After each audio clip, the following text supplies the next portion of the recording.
Okay, so I finally watched the newest A24 horror supernatural film, Undertone, which I did this time try to avoid the trailer.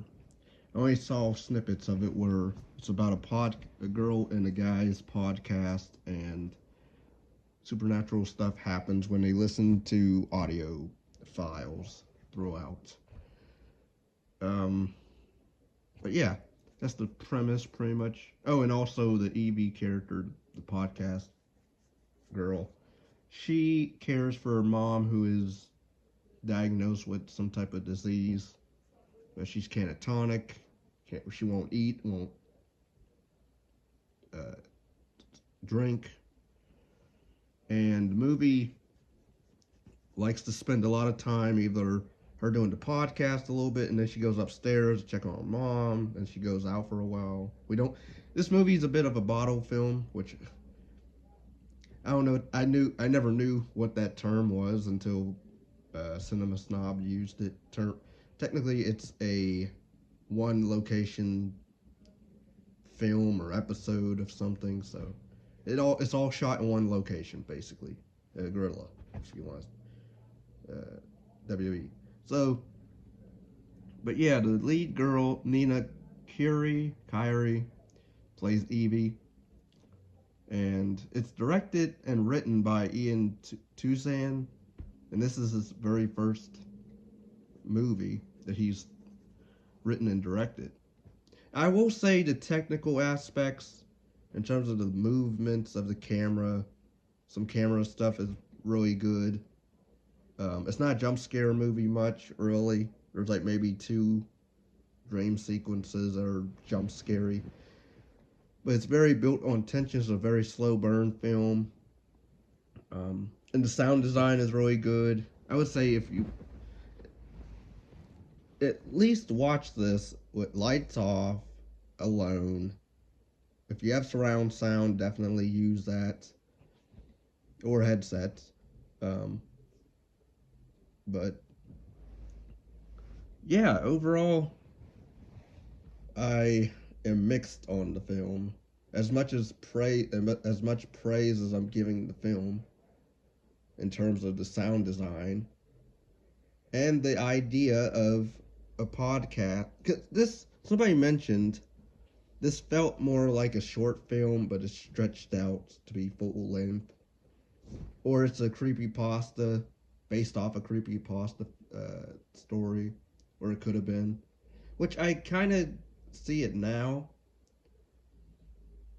because you do have, again, the podcasters listening to these audio tapes of this couple dealing with weird occurrences, strange, possibly supernatural stuff. But I think this movie would have been way better had it not gone a whole Shelby Oaks, you know, stuff route.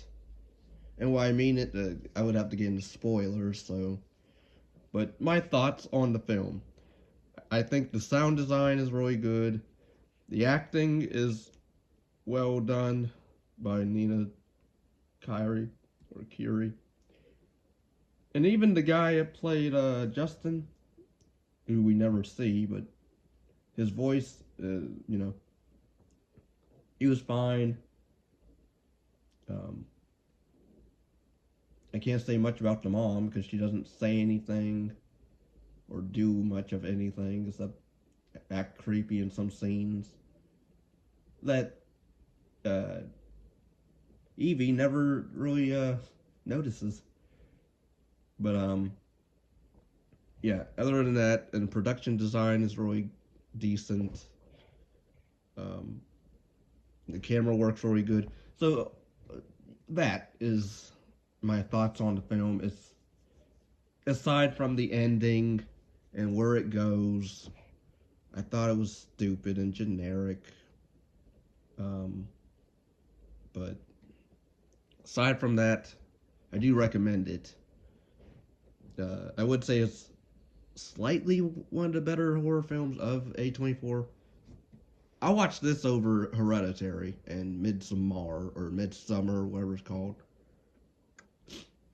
Um, but yeah, spoilers ahead. So the movie overall is demon possession, which again I'm getting tired of because it's generic.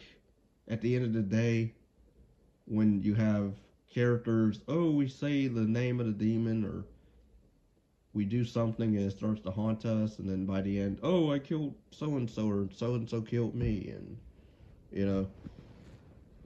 But this movie, it just ends. Like, there's no confrontation with the demon, really. Well, physically,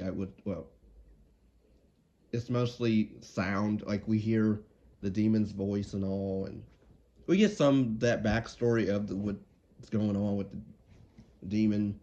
We get also the character of Evie. She's pregnant. She finds out she's pregnant, 6 weeks pregnant.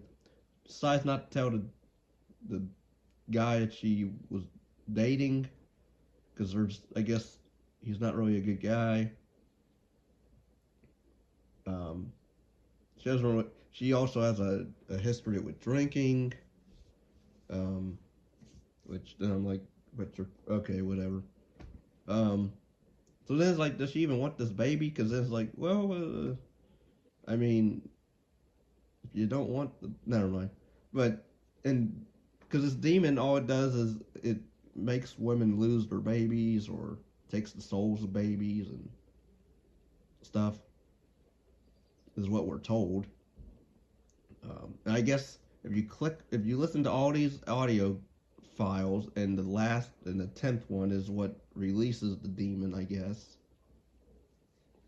then all heck breaks loose, and it's very anticlimactic in the end because she goes upstairs and she sees her mom walking backwards or floating backwards, and then she's like, "Mama," and then she keeps repeating that, and then it cuts to black, and then we get audio stuff, and then it's like she keeps repeating the demon's name, which I forget what the name of it is.